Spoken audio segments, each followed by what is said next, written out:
The Prentice Allsup Heating and Air Coaches Corner, fueled by Donut Country and McDonald's Murfreesboro on FM 101.9 and AM 1450 Murfreesboro, FM 100.5 Smyrna, and streaming at WGNSSports.com. The Coaches Show is brought to you by Ideas Tees, who will be happy to help you fulfill all of your imprinted apparel, embroidery, and advertising specialty needs. Find out more at ideastees.com. I'm Danny Brewer. Welcome to the Coaches Show. You know, I'm really happy because I've got veteran basketball mastermind Michael Voss of Riverdale High School here sitting beside me. Coach Voss, how are you this morning? Good, Danny. How you doing? Quite well, sir. You know, exciting time of year. I say this every week because it really is.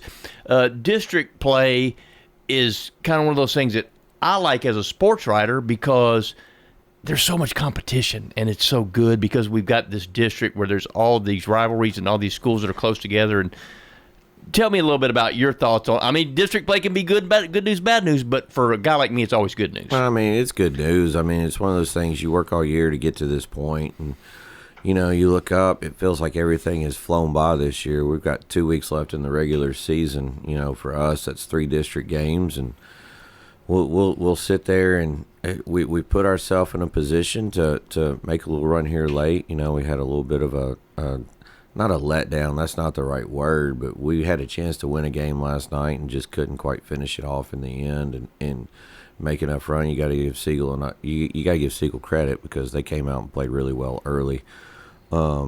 You know, when you open up the game 11-0, it makes it real hard to come back, and that was where we struggled a little bit. But district play is exciting. Our league, when you look at it, it's as tight as it can get. You know, with 3 teams in the middle kind of fighting to stay out of that one game. So, you know, these 2 weeks are going to be real interesting. Well, yeah, and that's one of the things that makes it super, super exciting for the fans and for everyone is because there's really a lot of balance in the district this year. Would you agree with that? There is balance. I mean, when you look, you know, Blackman right now is sitting at 4-0. They didn't play last night, but the first time through, they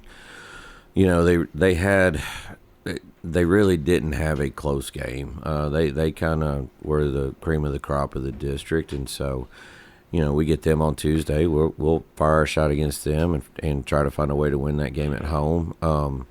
You know, and Oakland was struggling through district play at first, but you know one of the things that they are is they're a very dangerous team. They're a very good team, and so, and then you look at us, Siegel and Rockville, first time through, we were all tied at 2-2. You know, we had all split with each other, so it's one of those things that as the district season goes on and as time goes on, it's, you know, it's going to play out, and it's going to be an interesting district race going down to the wire.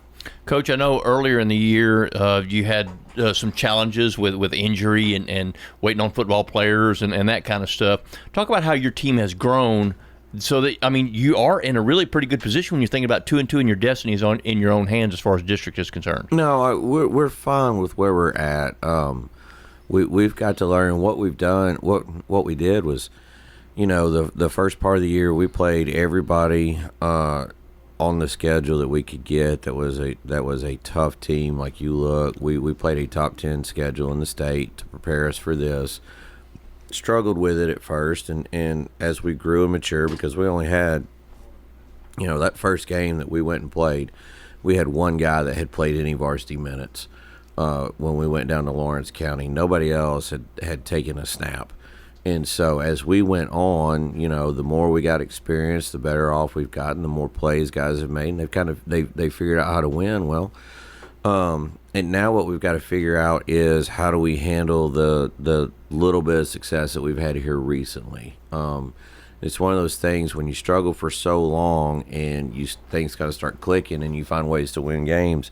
Well, now you got to continue to do those little things right. And again, we talk about having a young team.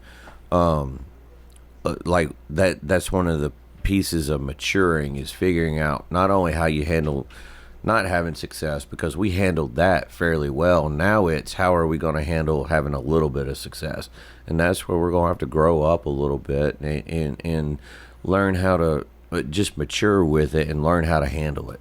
Coach, that's all part of growing young men, is it not? It is. I mean, and it's one of those things when you look and, you know, every night you look up, like, it's just the way it is. We're going to be younger than whoever it is that we're playing. Well, that we can't control. That part doesn't matter. That just is what it is. It's learning how to make these runs, learning how to handle some of that adversity, and again, learning how to handle some of the successes that we've had here recently. Like, it's just trying to teach them how to be successful in a sport that is hard to play. And hard to be successful in. There's not very many people that go out and are successful in this sport because it is a difficult sport to play, but it's one of the greatest things to play. And when everything starts to click, it's really fun to watch. Absolutely right, Coach. Let's talk a little bit about offense. Talk about what you got going on offensively and how you feel like you've grown offensively as a team. Well, we've grown because we've learned to an extent what it takes to put the ball in the basket. Again, when you're talking about having young guys, like we've got a set of twins, Ryan and Evan Wilkerson, who are talented. They're about 6'1" sophomores. They're very long, but again, they've never really played at this level. Well, one of the things that Evan and Ryan have started to learn how to do over the course of this season is, at first when they were driving, they weren't going in with what I call a lot of authority. They were trying to kind of finesse it off the glass and avoid contact. Well, now they've started to embrace it a little bit and use their bodies a little bit better. They absorb the contact and they're finishing a little bit better. Evan made 2 threes last night. Ryan did not play last night. We sat him trying to make sure we get him healthy for the stretch run. But it's one of those things where as you look over the course of a season, 2 guys like that again had no varsity minutes really coming into it. They have grown so much over the last 3 months. And have gotten better, and that's one of the things when you look in their sophomores. We've got 5 sophomores on the floor fairly consistently, or 4 sophomores and a junior. Like, things are going to be really good for us here in the future. And that's exciting, Coach. How about defensively? Obviously, I know your background coaching-wise. You've always been a guy that prides yourself on team defense. Talk about the defense that you got going on right now. Well, that's why we've had a chance to win some of the games we have recently. It is not because of our scoring. Again, you go back and you look at the beginning of the year, we're averaging giving up almost 70 points a game because, again, we weren't physically ready to guard from a maturity standpoint, but not only that, like we were always a step slow. We weren't reacting quite as quick as what you would want to. Well, a lot of that is just the speed of the game and learning again how to play. And one of the things that our guys have done is, as the years gone on, they've done a better job of supporting each other in gaps. They've done a better job of being in help side where they're supposed to be. They've done a better job of just one-on-one, keeping the basketball in front of them. And so it has led to us. We were averaging giving up, like I said, close to 70 points a game, to where now, for the most part, and we've had a couple of overtime games that have messed up our average a little bit, but for the most part, we're averaging giving up about 50 points a game here over the last 3 or 4 weeks. Since the new year.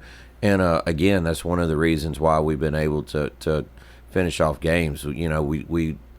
We have won the rebounding battle. I don't have the stats in front of me from last night, but we have won the rebounding battle, which we were not doing early in the year. We were kind of getting beat on the glass fairly consistently. Well, the last couple of weeks, we've started to win the glass with every game except the Blackman game, where we just got absolutely destroyed in that game on the glass. And again, it's because we have learned how to be more physical. We've gotten more mature. And that has helped us tremendously with our growth and with our rebounding, with our defense. Rebounding and defense, that's about work. I mean, yeah, that's about work. You got to have great work ethic, and is that something, obviously, you're instilling in these kids? We're trying to, and it's one of those things where when you look, it's again, at some point, you just got to grow up. And that's where, we've talked over the last week. We've had 2 bus rides that were really and truthfully, when you look, they were very different, because I didn't think mentally we didn't do a good job of being mentally ready to go Tuesday night at Rockville. We weren't focused. you can just tell how your team is sometimes, and we weren't really focused. We were a little bit too loose. Well, last night I thought we were fine, but we didn't come out of the gate well. And again, it's just one of those things that as you grow and mature, you kind of learn how to handle those things. We've got some guys that what we talk about a little bit right now is I want them to see success in their mind before we actually have it on the floor. Like you got to see some positive things happening for you. You got to visualize it before it actually happens for you. And that's one of those things when you're talking about teenagers and you're talking about today's generation. Like they're my guys, I love them to death. They're great kids. They're silly. They're funny. They do a lot of good things, but at the same time, like you've got to teach them how important that mental aspect is and how important it is to have your head to have your head ready to go to play these games. You can't just show up and play, and that's one of the things with a young team. Again, sometimes you struggle with at times. So Tuesday night, you say Blackman, Barry Workman. I know y'all are good buddies. Is that always a little bit of a special game for you, just because of your close friendship with Coach Workman? Well, I mean, everybody, most people know. Everybody in the coaching world knows. Like I came up under Barry. Like my first job out of college was working with Wirt at Laverne, and we had a lot of success there. Kind of building that. I think I came in year 3 with him, and we had a good little run there. And then obviously we worked together again under Blackman, and everybody knows 4 straight state tournaments when I left, and obviously he's had a lot of success there. And it's always a good time, and I love Wirt to death, but he knows, and I know, like, we're going to try to beat each other's brains in on Tuesday night, and that's just part of the way that it goes. That's the one thing about our league. Like, you look, all the guys, coaches in our league get along extremely well. Like, there's not a lot of fighting. We may get pissed off at each other every once in a while, but it's one of those things where we've got a bunch of good guys in the league, and we're all friends. But yeah, it's a little bit different when it's a guy that you work for, because he's trying to put me out of business. I'm trying to put him out of business that night, and it's one of those things where we're going to have a pretty good battle, and we'll see how it goes. I'm sure it's going to be highly entertaining. Coach Voss, we certainly appreciate your time, and we do appreciate what you're doing over there at Riverdale High School, because we know you're doing the right things. Coach Michael Voss, Riverdale, will be back in just a moment with Smyrna's Omar Smith. The Coaches Show is brought to you by Bowen's Body Shop. From dings and dents to full body work, trust Jeff and Kyle Bowen to do the job right. They're located on Middle Tennessee Boulevard. Murfreesboro is conducting a special census, and we need your help. Why? Because our population has grown since 2020, and more people means more funding for our community. $175